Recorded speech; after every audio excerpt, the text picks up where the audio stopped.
Assalamualaikum warahmatullahi wabarakatuh.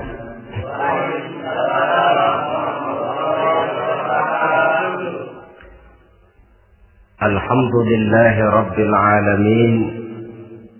Wassalatu wassalamu ala ashrafil anbiya'i wal mursalin, sayyidina wa maulana Muhammadin wa ala alihi wa ashabihil mujahidin at-tahirin, amma ba'd. Saudara hadirin kaum muslimin rahimakumullah. Dalam kehidupan sehari-hari kita selalu berhadapan dengan dua hal yang berlawanan, dengan dua hal yang kontroversial kata orang sekarang, yang kita diharuskan memilih satu di antara kedua hal itu. Sejak kita bangun tidur sampai kita tidur lagi, selalu kita hadapi dua persoalan itu, yang benar dan yang salah, yang hak dan yang batil, yang pantas dan yang tercela, yang ma'ruf dan yang munkar.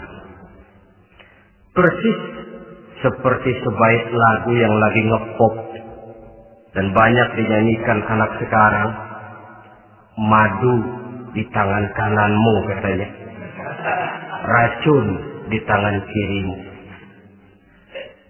Tapi saya pikir-pikir, bagaimanapun kalau cuma sekedar madu di tangan kanan, racun di tangan kiri, adresnya jelas. Yang repot kalau kita sudah tidak tahu lagi mana yang madu, mana yang racun. Lebih celaka lagi di zaman sekarang, banyak racun mereknya madu. Kita terpedaya, kita terpesona, kita terpukau oleh racun yang bermerek madu ini. Kita minum dia, yang akibatnya rawan di dalam kehidupan kita. Sangat banyak racun-racun yang terpancang di sepanjang perjalanan hidup kita ini. Dan dua di antara racun kehidupan itu akan kita bicarakan pada pertemuan kali ini, yakni arak dan judi, minuman keras dan judi.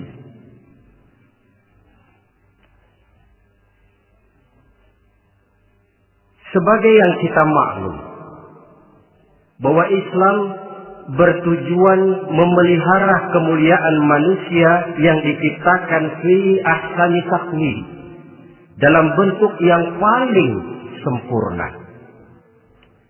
Arak atau minuman keras jelas merupakan hal yang merusak dari berbagai aspek kehidupan. Entah kesehatan tubuh, entah pertumbuhan akal, ketentraman rumah tangga, ketentraman masyarakat, bangsa dan negara. Cobalah sejenak kita adakan penyelidikan. Kalau masuk kita ke dalam penjara, melihat sel-sel di sana, berapa banyak yang mendekam di sel karena urusan minuman keras. Masuk kita ke rumah sakit, berapa banyak yang dirawat akibat minuman keras, akibat stres yang dialaminya. Berapa banyak rumah tangga berantakan, berapa banyak pembunuhan terjadi, pemerkosaan terjadi akibat daripada minuman keras ini. Yang paling ironi kalau dia sudah menyerang anak-anak muda kita.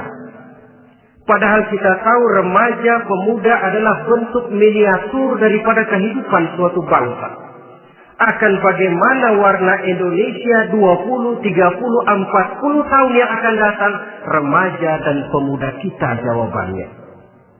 Bahkan dari segi agama pun, akan bagaimana warna Islam di Indonesia 20, 30 tahun yang akan datang, remaja itu pula jawabannya. Karena itu, tidak terlalu berlebihan kalau saya berkata bahwa untuk menghancurkan Islam di Indonesia ini, tidak perlu menghancurkan pondok pesantren, tidak perlu menutup masjid, melarang pengajian, menyegel musola, tidak perlu. untuk menghancurkan Islam di Indonesia cukup dengan meracuni remaja, pemuda-pemudi Islam di Indonesia. Kalau mereka sudah diracuni, dijauhkan dari agamanya, masalahnya tinggal menunggu pergantian generasi. Maka yang jadi pilot proyek jelas remaja, pemuda, termasuk dengan menanamkan pengaruh minuman keras. Ditanamkan ke tengah remaja kita ini untuk jauh dari tuntunan agama. Hei pemuda-pemuda Islam, kalau kau mau jadi pemuda modern, jangan dekat-dekat ke masjid. Masjid khusus 60 tahun ke atas. Sepertinya di depan masjid itu ada papan pengumuman masjid khusus 60 tahun ke atas. Baca Quran kolot. Seiring dengan itu lalu modernisasi diartikan dengan westernisasi. Kau tidak akan bisa jadi pemuda modern sebelum semua yang datang dari barat kau telan mentah-mentah. Kau harus bisa bergaul seperti orang barat, berumah tangga macam orang barat, makan minum seperti orang barat. Kalau nyanyi lagu barat yang orang lain nggak ngerti, kamu juga nggak tahu.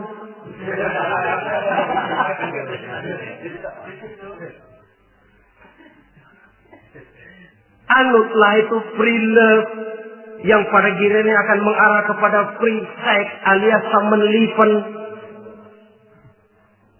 Isaplah itu ganja, morfin, narkotik. Jikalau sudah terlena kita dengan itu, maka kehancuran suatu bangsa sesungguhnya sudah dimulai. Penyakit minuman keras ini bukan cuma penyakit zaman ini. Masyarakat yang dihadapi oleh Rasulullah Shallallahu Alaihi Wasallam 14 abad yang lalu juga masyarakat yang kemaruk dengan minuman keras. Arab jahiliyah kalau sudah minum arak mabuk, tidak cuma minum, dia mandi pakai arak. Sistem pendidikan yang disampaikan Islam bijaksana. Mula-mula diberikan gambaran bahwa arak itu walaupun ada manfaatnya tapi ada bahayanya, dan bahayanya jauh lebih besar daripada manfaatnya. Tahap kedua diberikan pesan jangan mendekati sholat dalam keadaan mabuk. Padahal sholat 1 hari 1 malam 5 kali artinya makin jauh saja dia dari arak itu. Pada saat kondisi iman sudah memungkinkan barulah turun vonis bahwa arak itu najis, perbuatan setan, jauhi. Yang ironi yang saya katakan tadi, racun mereknya madu. Kadang-kadang kita dibuai dengan iklan yang tidak mendidik. Saya pernah lihat ada iklan misalnya, Anda ingin modern, majulah bersama minuman ini. Atau minuman ini lambang pergaulan dunia yang maju. Modern diukur dari minuman. Yang jadi korban akhirnya remaja dan pemuda-pemudi kita. Saya teringat satu analisa dari Rasulullah Sallallahu Alaihi Wasallam. Beliau bersabda, Inna min asratis sa'ah. Sesungguhnya di antara tanda-tanda kiamat. Apa kiamat itu? Dalam arti yang umum, kiamat itu saat di mana alam ini hancur, bumi gempa, air laut tumpah ke darat, gunung meletus, planet-planet bertabrakan, lalu semua yang bernama hidup mati. Itu kiamat beneran. Saya nggak mau cerita kiamat beneran, sebab saya sendiri nggak kepengen ngalamin. Yang sering kita ngalami ini kiamat kecil-kecilan, kiamat mini. Apa kiamat mini itu? Hancurnya sendi-sendi kehidupan sosial. Maksiat merajalela, munkarat menjadi-jadi. Yang ma'ruf dianggap munkar, yang munkar malah menjadi ma'ruf. Yang salah disanjung-sanjung, yang benar dicaci maki. Tuntunan dianggap tontonan, tontonan malah jadi tuntunan. Kan kiamat kalau sudah begitu. Pencungkiran nilai. Kenapa hal semacam ini bisa terjadi? Penyebabnya kata Nabi, pertama ayyurfa'al ilmu. Ilmu diangkat oleh Allah. Bagaimana cara Allah mengangkat ilmu dan apa maksudnya itu? Allah mengangkat ilmu itu, saudara, caranya pertama dengan mewafatkan ulama. Makin banyak ulama wafat, makin banyak ilmu ditarik. Yang kedua, kurangnya minat orang untuk belajar agama. Kalau sudah klop macam itu, artinya agama sudah disudutkan ke pojok-pojok kehidupan. Agama cuma sekedar tinggal dekorasi. Agama cuma seminar, cuma kongres, cuma muktamar. Tapi bahwa agama merupakan realita dalam kehidupan, itu tidak pernah terwujud. Kalau ulama sudah tiada, minat orang belajar agama berkurang, maka ajaran Allah tidak lagi didengungkan orang. Dikala itu, wa yuzharul jahlu, akan muncullah kebodohan, nampak kebodohan di mana-mana. Muncul permissive society, masyarakat yang merasa boleh hidup dengan kaidah serba boleh. Tidak ada halal, tidak ada haram. Tidak ada hak, tidak ada batil, semuanya serba boleh. Kalau sudah begitu kondisi masyarakat, terjadilah apa yang dianalisa oleh Nabi. Dikala itu, wayaqsu zina, zina dikerjakan berterang-terangan. Orang sudah tidak punya malu. Hidupnya sudah pakai prinsip punya kuping kebo. Punya muka tembok. Punya kulit badak. Kalau juga dikasih tahu, malu dong kau tinggal serumah belum nikah. Malu sama siapa? Masyarakat. Allah, masyarakat cuek aja.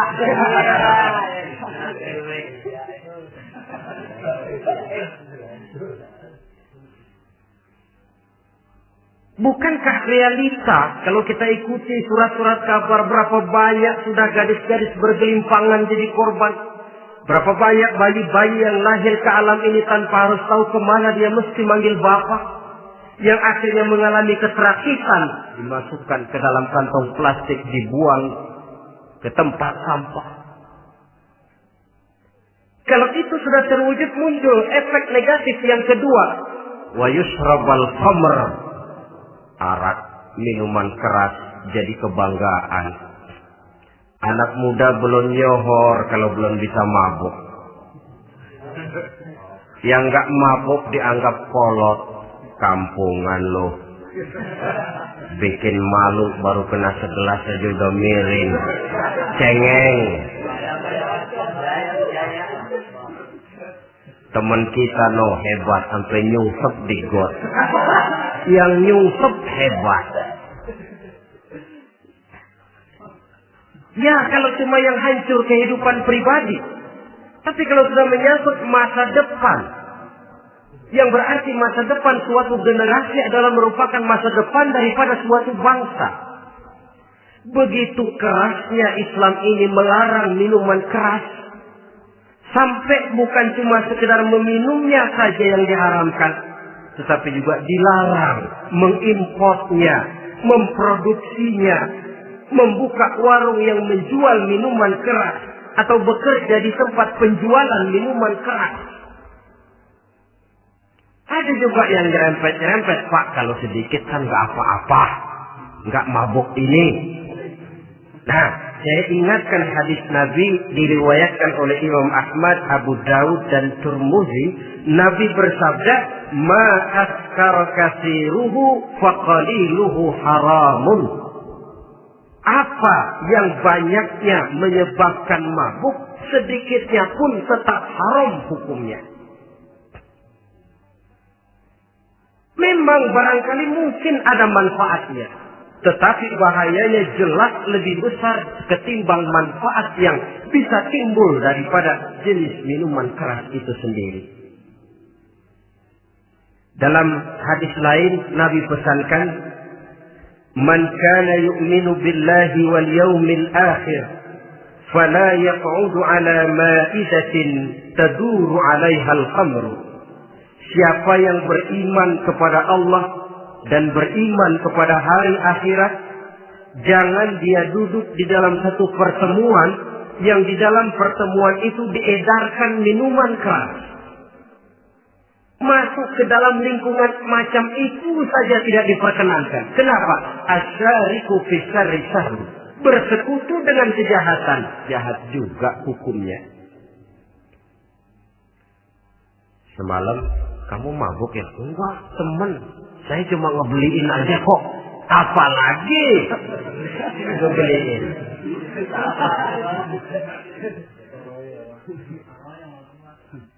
Sebab apa? Dalam keadaan mabuk, orang tidak lagi bisa berpikir secara logik. Daya kontrol hilang, artinya perbuatan sudah tidak terkontrol lagi. Yang pertama. Yang kedua, IQ tidak akan tumbuh dan berkembang secara normal seperti yang kita harapkan. Yang ketiga, harga diri akan runtuh hancur di tengah masyarakat. Bayangkan kalau tengah malam kita digotong orang diantar ke rumah kita. Dengan kondisi macam itu masih punya muka kita untuk tegak di tengah masyarakat. Masih punya harapan kita untuk tumbuh menjadi pemimpin. Sementara orang terkenang, ini kan yang kemarin malam gua gotong, dia lagi mabuk. Harga diri, kepribadian.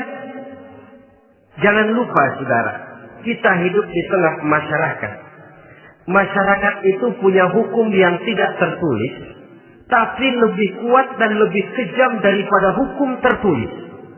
Orang bilang, sekali arang tercoreng di dahi, seumur hidup orang akan tetap ingat. Makanya Rasulullah dalam hadis memberikan tamsil untuk adik-adik remaja muslim ini, masalul mu'min kamasalin nahli. Perumpamaan orang yang beriman itu persis seperti tawon. Mentalitas orang mukmin persis tawon. Apa mentalitas tawon? Kalau kita ngaji bab tawon, kita renungi apa keistimewaan tawon. Saya lihat-lihat, ternyata tawon itu punya 4 keistimewaan. Pertama, tawon itu yang dihisap selalu saripati bunga. Bagus makanannya. Belum pernah tawon keliru makan.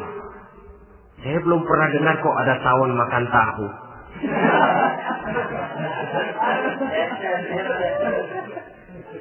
Yang dimakan selalu saripati bunga. Artinya apa? Orang mukmin perutnya itu perut selektif.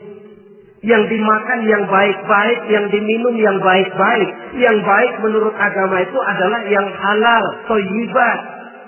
Perutnya selektif, bukan perut asbab. Kalau asbab untung apa saja masuk ke dalamnya. Tapi mukmin perutnya ini selektif. Daging kambing masuk, tahu masuk, kangkung masuk, kodok minggir. Air kelapa minum, kopi minum. Tapi kalau sudah berbau minuman keras, minggir. Sebab apa? Makanan dan minuman yang kita masukkan ke dalam perut besar ini akan digiling dalam perut besar, akan melahirkan energi, menggerakkan sel-sel pembuluh saraf. Kalau makanan dan minuman itu terdiri dari yang haram, energi yang ditimbulkan olehnya energi yang haram, mempengaruhi sel-sel pembuluh saraf. Orang akan cenderung berpikir yang haram kalau terlalu sering memakan makanan haram. Kalau sudah berpikir kepada yang haram, perbuatan pun akan mengarah kepada yang haram juga. Contoh kecil aja dah, ada nggak maling mikirin majelis taklim? Karena yang dimakan lebih banyak yang haram, yang dipikir paling-paling nanti malam rumah siapa lagi nih ya? Sudah mengarah ke sana.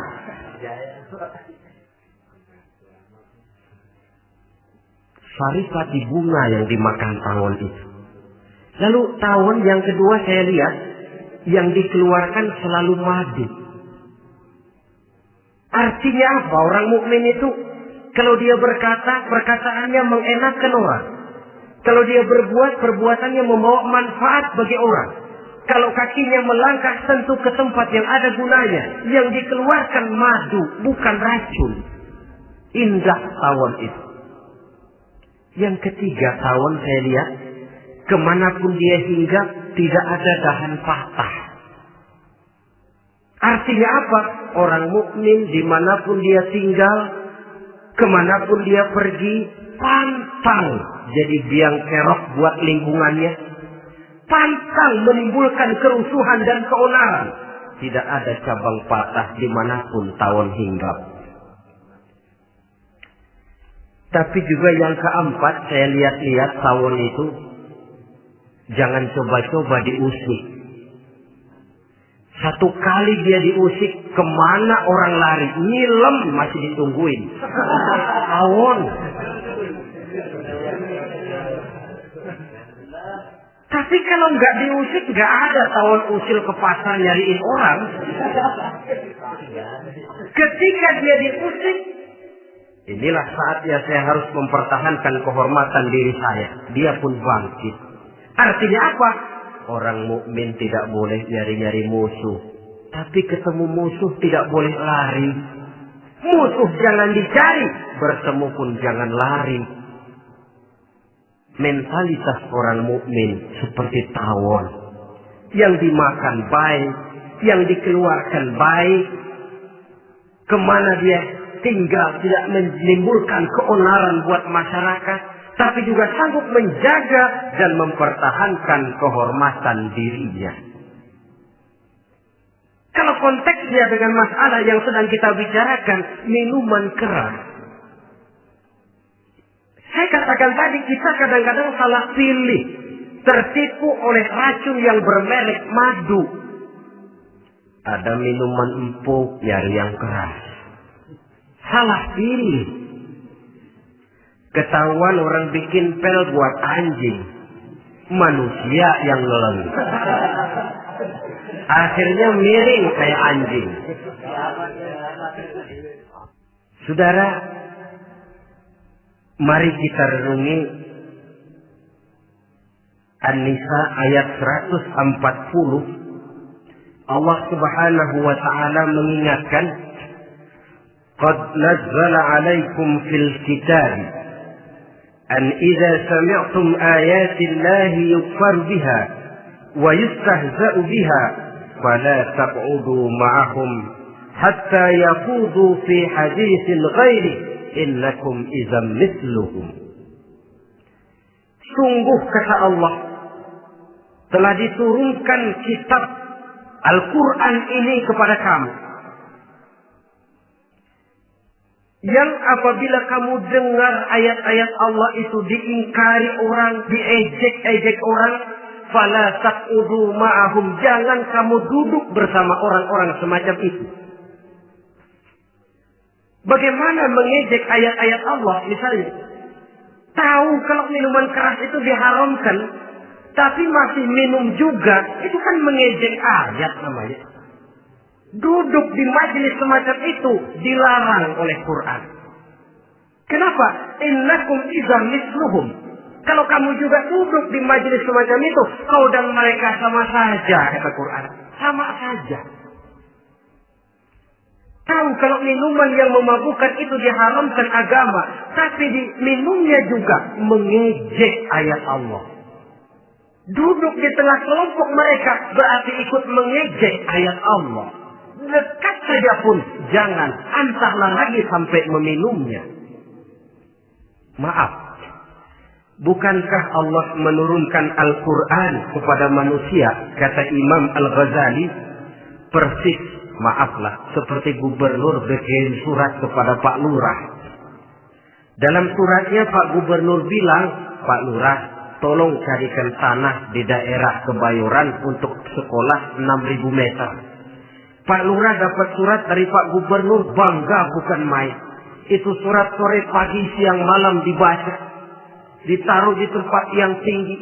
Diberikan minyak wangi, mau diambil, dicium dulu. Dibawa dengan penuh hormat dan hati-hati Tapi tanah yang dipesan Pak Gubernur tidak dicari-cariin. Penghargaan macam apa ini? Nanti Gubernur cek, Pak Lurah, siapa? Sudah terima surat saya? Sudah Pak, sudah. Bagus. Lalu bagaimana? Aduh Pak, surat Bapak sore pagi, siang malam saya baca. Bagus. Apalagi Lurah? Surat Bapak saya taruh di tempat yang tinggi Pak. Saya pakai minyak wangi. Mau saya ambil, saya cium dulu. Saya bawa dengan penuh hormat dan hati-hati. Bagus Lurah. Kau memang hormat sama atasan. Cuman Lurah, tanahnya udah dicariin belum? Nah yang itu belum tuh Pak. Belum. Kata Gubernur, bagus Lurah, besok berhenti lo ya.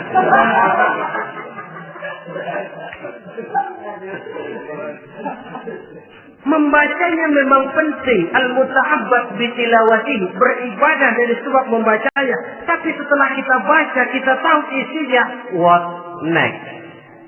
Mau apa kita dengan isinya itu? Jangan yang kita baca kita injak-injak. Itulah ironinya. Bagaimana Quran itu mau membawa keberkahan dalam hidup ini? Kalau yang kita baca sering kita injak-injak. Dalam kehidupan kita baca ayat wa ahallallahu al-bai'a wa harrama riba. Allah halalkan jual beli, Allah haramkan riba, tapi renten ditelan terus.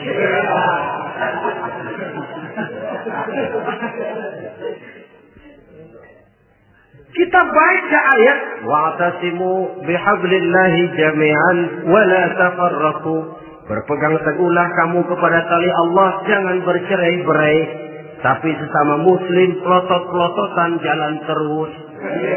Janganlah yang sesama muslim kadang-kadang yang mengklaim dirinya sebagai pemimpin Islam kelihatannya juga sikut-sikutan jalan terus.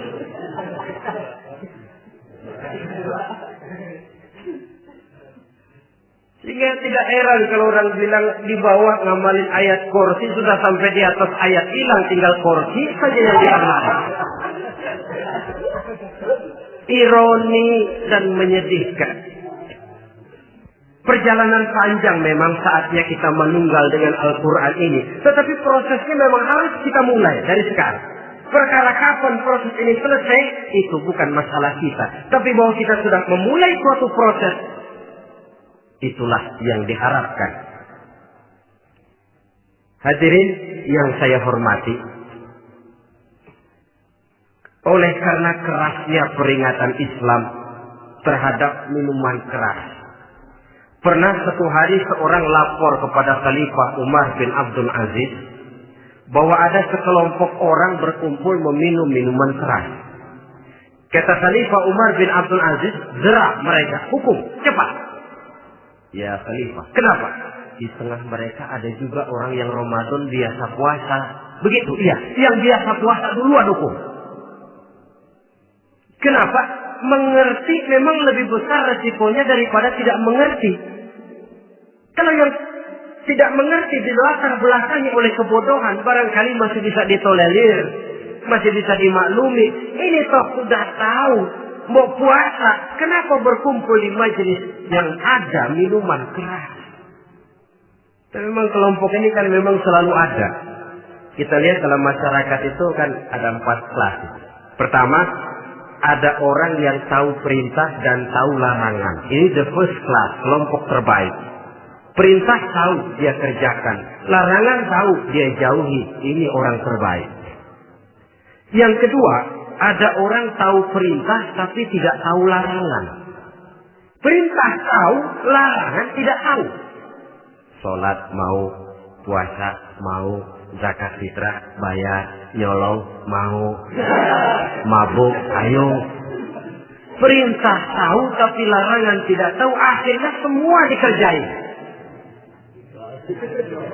Barangkali yang rada bingung malaikat bagaimana nyatatnya ini, kotor absen.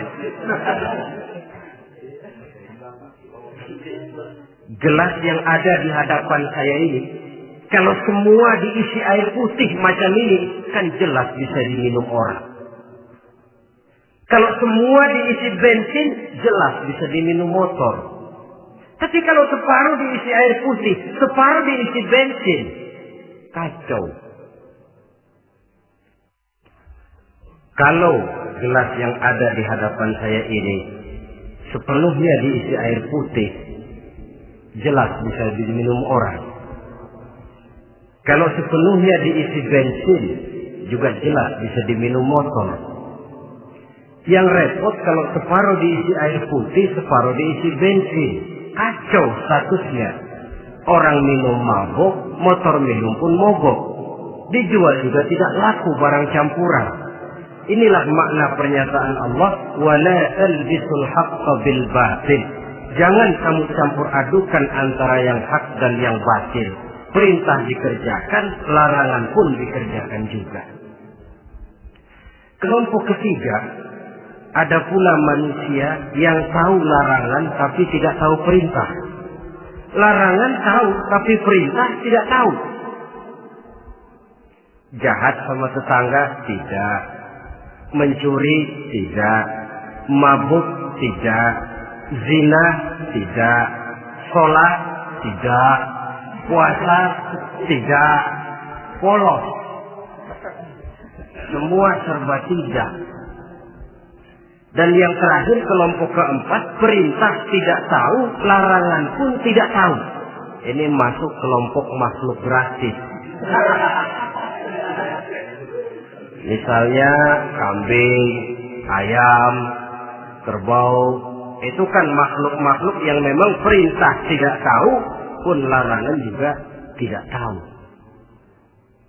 Nah, dalam hubungannya dengan ini, saya mengajak, marilah kita berusaha sekuat mungkin menjauhkan diri dari minuman keras yang jelas bahayanya dengan hidup tidak jauh dari bimbingan agama. Hadirin kaum muslimin rahimakumullah. Kawan seiring dan sejalan dari minuman keras, judi namanya.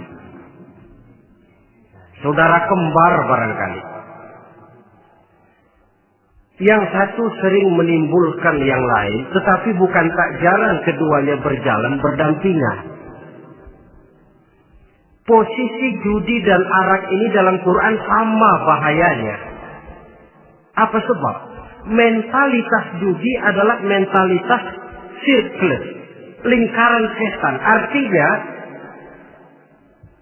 yang menang biasanya ketagihan, yang kalah biasanya penasaran.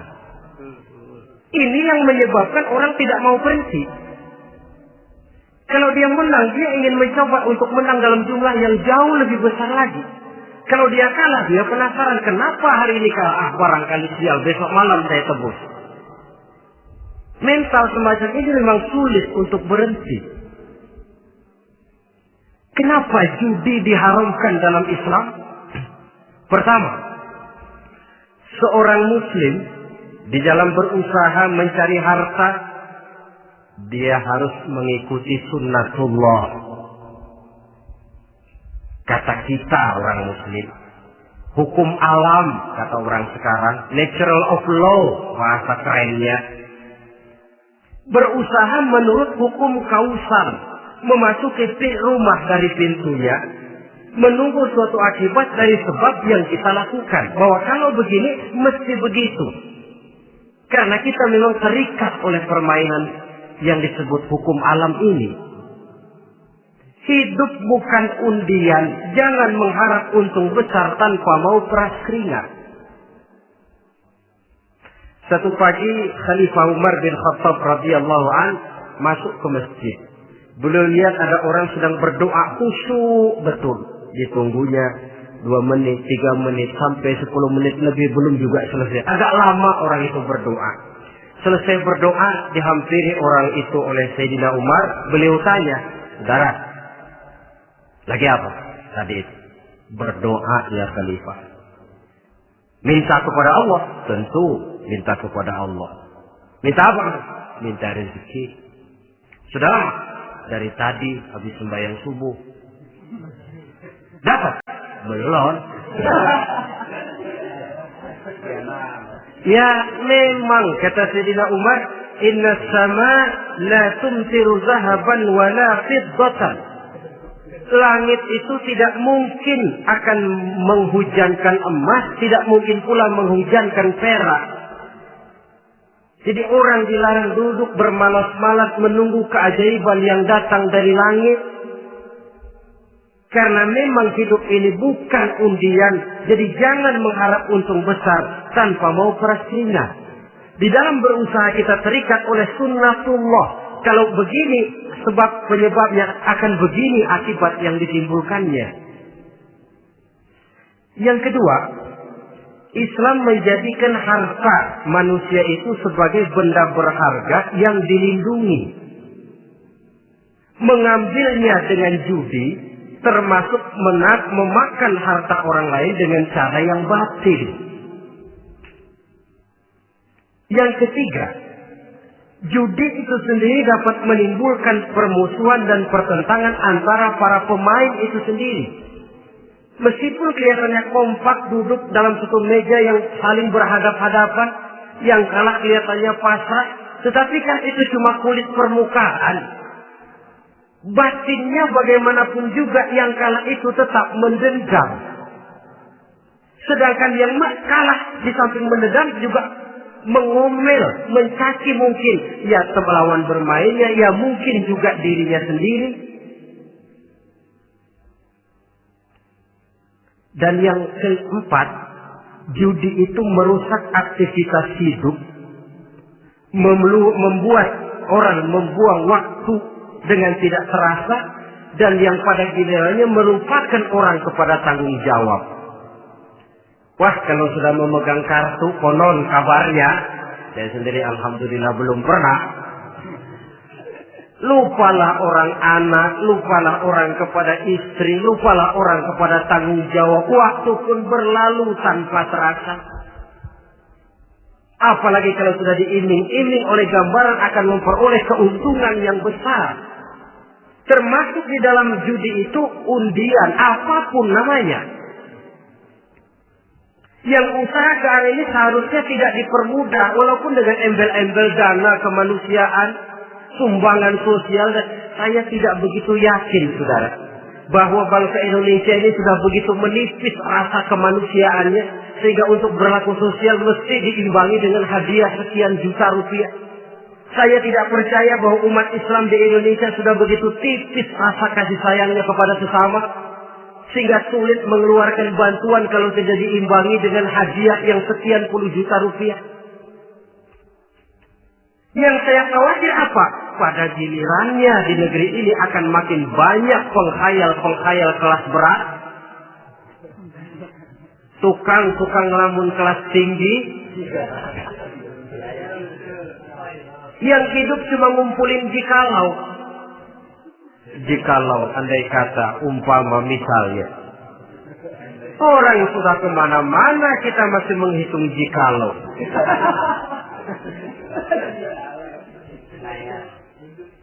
Orang boleh saja mengharap burung terbang tinggi, tapi punai di tangan jangan dulu dilepas.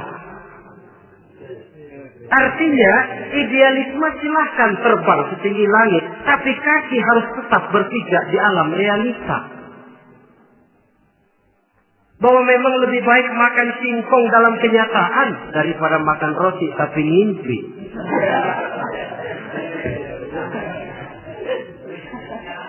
Kadang anaknya menangis, Pak minta jajan, ada uang 200 rupiah. Sudahlah sabar, kau jangan jajan, nanti bapak beliin kalau tembus 100 juta nih. Akhirnya yang 100 juta tidak, anak pun kelaparan.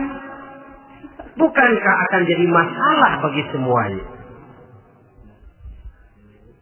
Belum lagi rasa sayang kepada harta yang sudah dia miliki. Entah itu tanah, rumah, kendaraan. Kalau sudah kadung kalah di meja judi, hilang rasa sayang kepada benda itu. Ada rumah-rumahnya dilelang, ada kendaraan-kendaraan jadi taruhan. Ada jam tangan pun copot tanpa terasa. Maka berapa banyak rumah tangga berantakan, istri minta cerai, orang jadi nekat merampok, orang jadi nekat mencuri, korupsi kalau dia pejabat. Akibat apa ini? pengaruh yang namanya judi. Saudara kaum muslimin, ma'asyiral muslimin rahimakumullah. Itu sebabnya di dalam surat Al-Maidah ayat 90 Allah menekankan, innamal khamru wal maisir wal ansab wal azlam rijsun min amali syaitan fajtanibuhu la'allakum tuflihun. Sesungguhnya arak, judi, berhala, mengundi nasib itu rijsun. Ya Allah, jarang benar Quran menggunakan kalimat rijsun. Rijsun ini sudah merupakan puncak kekotoran. Bapak moyangnya najis, itu rijsun. Rijsun, kotor. Sudah kotor ditambah pula min amali syaitan, pekerjaan setan. Wajtanibuhu, jauhi.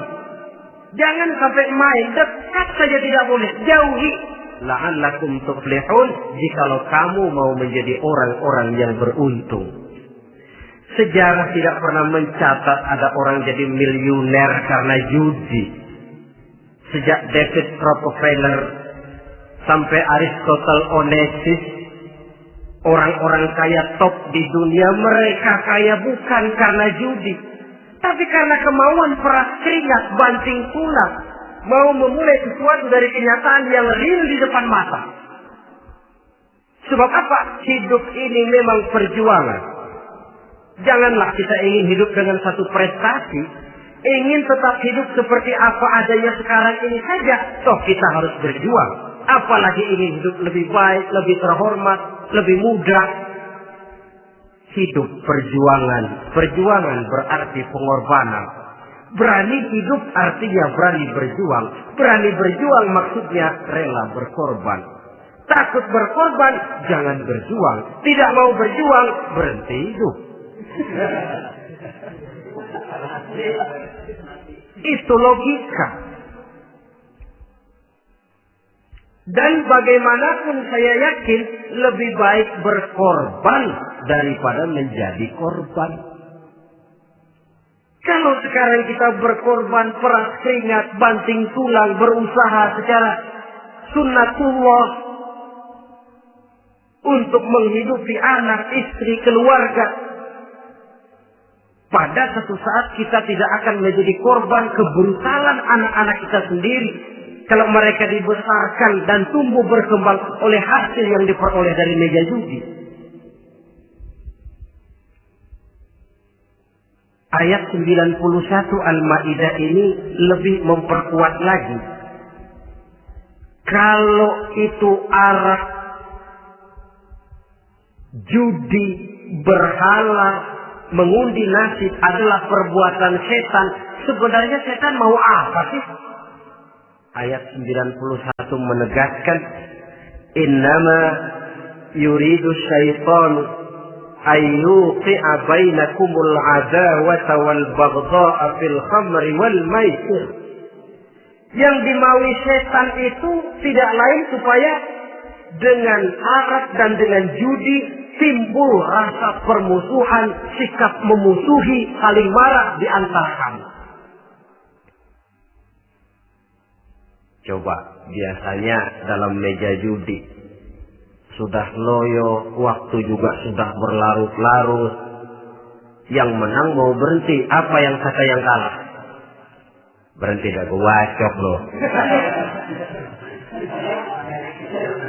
Enak bener, gua lagi kalah, lu berhenti. Coba, kira-kira kapan akan selesai permainan? Akan timbul permusuhan, akan timbul rasa dendam kesumat yang ditanamkan oleh setan. Karena memang baik arak, baik judi, baik berhala, baik mengundi nasib, itu semua permainan-permainan setan yang diberikan kepada kita untuk kita ikut andil bermain di dalamnya. Tatkala kita ikut terkena jerat setan, tertawalah mereka. Kenapa? Oh, makin banyak teman saya di neraka. Maaf, setan itu kan sudah tahu vonisnya. Ketika dulu di dengkotnya yang namanya iblis terusir dari surga, itu bikin semacam perjanjian dengan Allah. Tuhan, kenapa itu? Gara-gara Adam saya terusir dari surga. Maka sejak saat ini Adam dan seluruh keturunannya adalah musuh bebuyutan saya. Saya akan gelincirkan mereka dari jalan. Silahkan iblis, goda mereka. Tapi kau tidak akan mungkin bisa menggoda mereka kalau hamba-hambaku itu menjadi hamba yang ikhlas. Hanya hambaku yang ikhlas yang tidak mungkin kamu goda. Yang lain barangkali bisa. Sejak saat itulah iblis memproklamirkan permusuhan. Dan dia sudah tahu betul vonisnya neraka. Tugasnya sekarang bagaimana mengumpulkan teman sebanyak-banyaknya ke dalam neraka. Hamba Allah saja yang tidak tergelincir kepada minuman keras dan judi.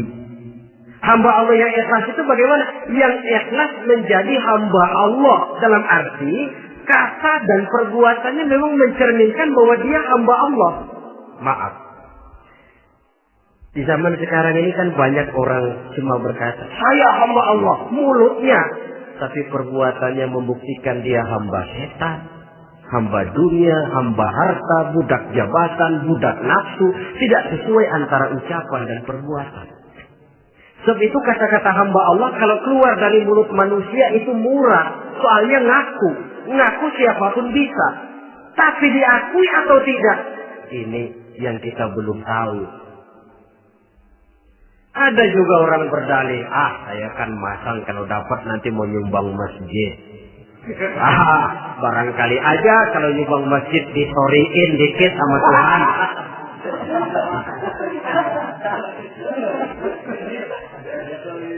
Apa bisa begitu? Saudara, kita tidak mungkin mencuci kain dengan air najis. Inna Allaha thayyibun, kata Nabi, la yaqbalu illa thayyiban. Allah itu baik dan hanya menerima yang baik. Bahwa dalam Islam tujuan yang baik harus dicapai dengan prosedur yang baik. Bahwa niat menyumbang masjid bagus, tapi hasil daripada judi atau undian tidak akan menyampaikan kita kepada tujuan itu. Tidak boleh mencuri kain walaupun niatnya untuk sholat. Kalau nyolong kain niatnya buat sembahyang, dimaafin kali.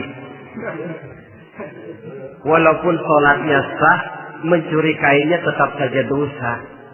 Islam tidak menghalalkan segala cara untuk mencapai suatu tujuan.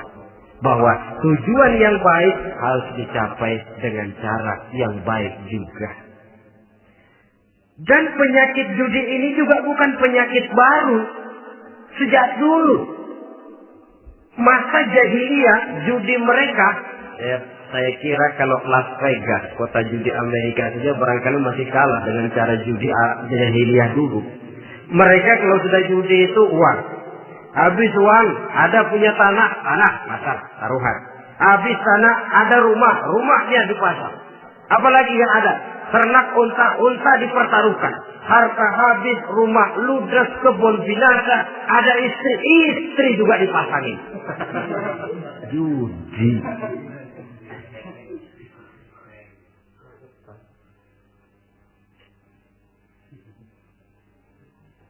Kita sebagai muslim oleh Al-Quran dijelaskan orang yang mempunyai dua tujuan hidup.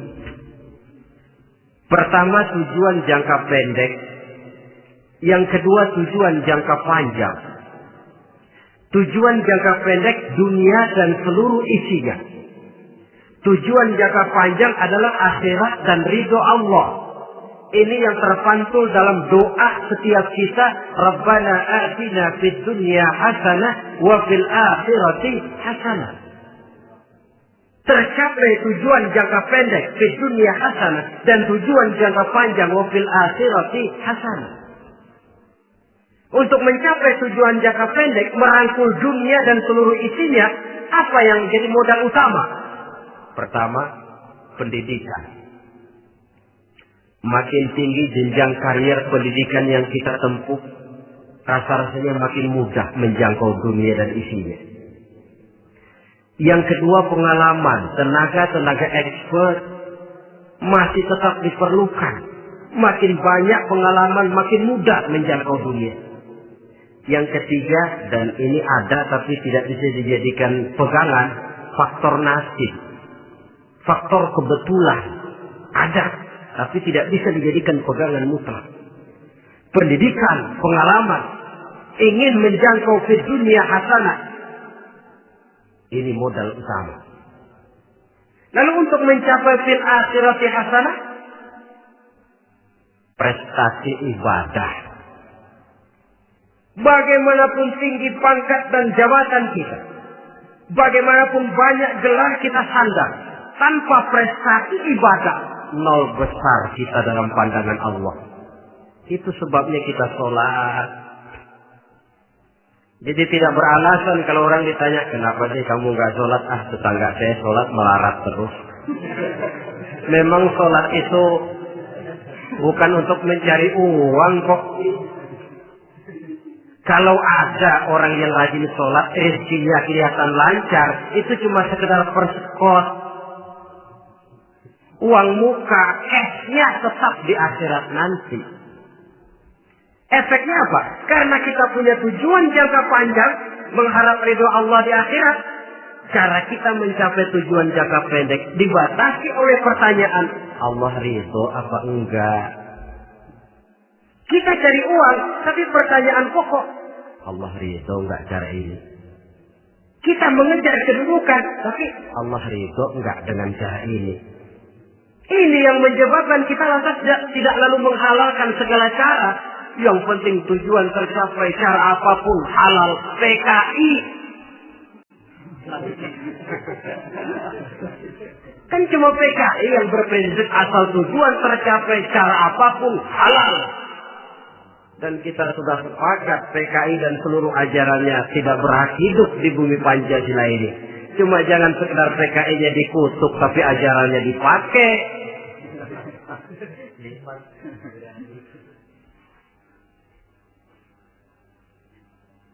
Nah, untuk mencapai dua tujuan ini,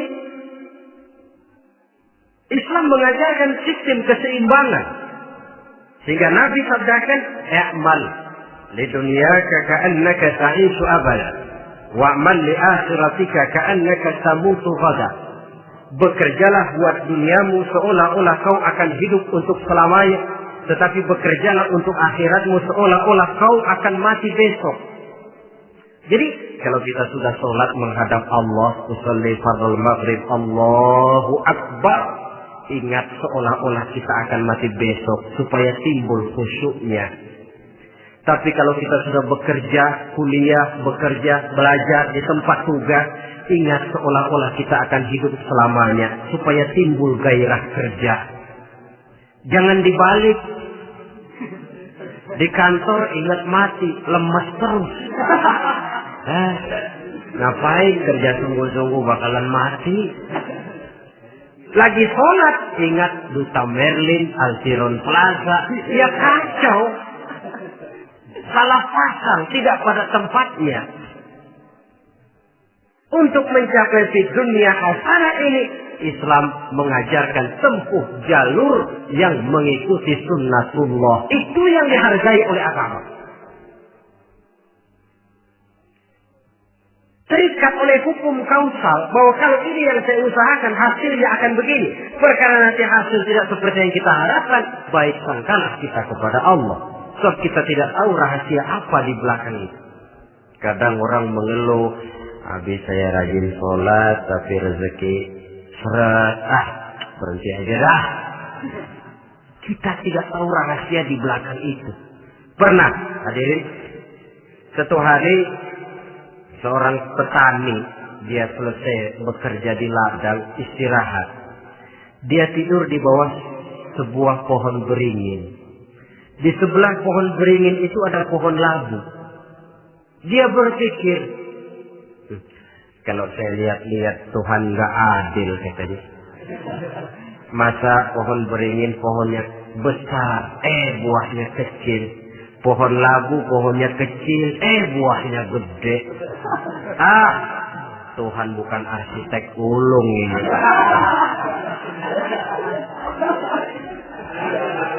Mestinya supaya enak dilihat beringin yang pohonnya besar buahnya sebesar buah labu. Pohon labu yang pohonnya kecil buahnya kecil saja sebesar buah beringin. Tidak adil Tuhan. Baru dia selesai berpikir Tuhan tidak adil, jatuh sebutir buah beringin tepat menimpa hidungnya. Dia terkejut. Astagfirullahaladzim. Kalau begitu saya sadar katanya Tuhan benar-benar adil. Coba kalau buah beringin segede buah labu. Waduh, kayak apa muka saya ini?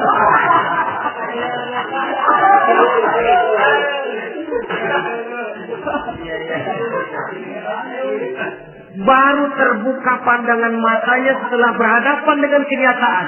Baru keluar respek. Allah benar-benar adil. Padahal semenit yang lalu dia masih berkata, Tuhan bukan arsitek ulu. Tapi semenit kemudian setelah berhadapan dengan kenyataan yang real dia hadapi, Allah benar-benar adil.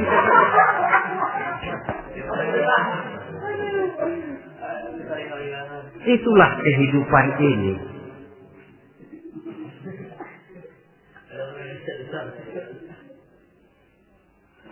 Saudara hadirin yang saya hormati, karena itu baik arak, baik judi, dua-duanya merupakan bahaya laten yang tidak hanya mengancam kehidupan agama, tetapi juga masyarakat, bangsa dan negara, apalagi kalau sudah jatuh kepada generasi penerus.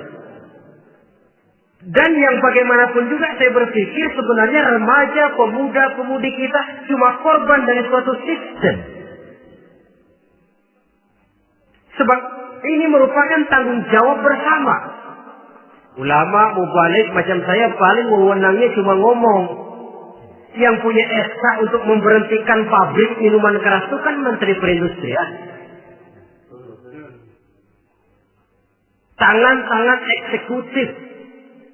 Sehingga kalau Nabi katakan, Man ra'a minkum munkaran falyughayyir biyadihi wa in lam yastati' fa bilisanihi wa in lam yastati' fa biqalbihi.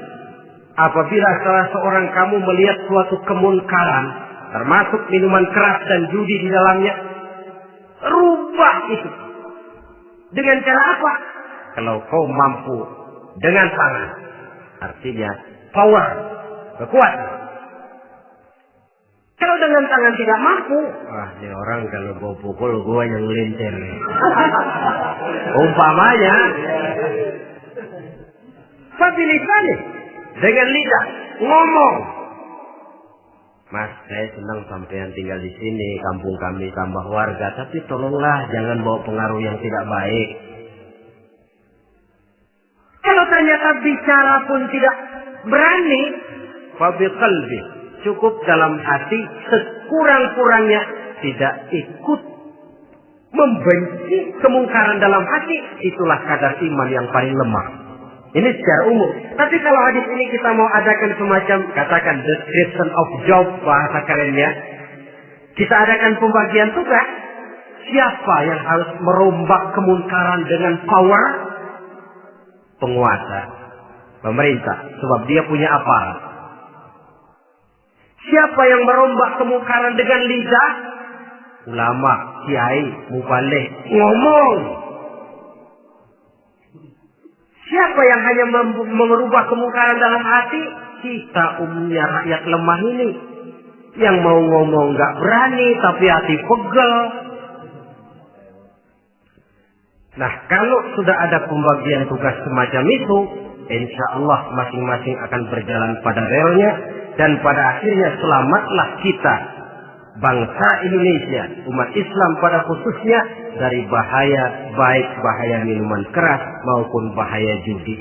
Menyelamatkan bangsa dan yang lebih lagi menyelamatkan masa depan kita. Sekianlah saudara pertemuan kita pada saat ini. Mudah-mudahan ada manfaatnya. Terima kasih atas segala perhatian. Mohon maaf atas segala kekurangan. Usikum wa nafsi bitaqwallah. Wassalamualaikum warahmatullahi wabarakatuh.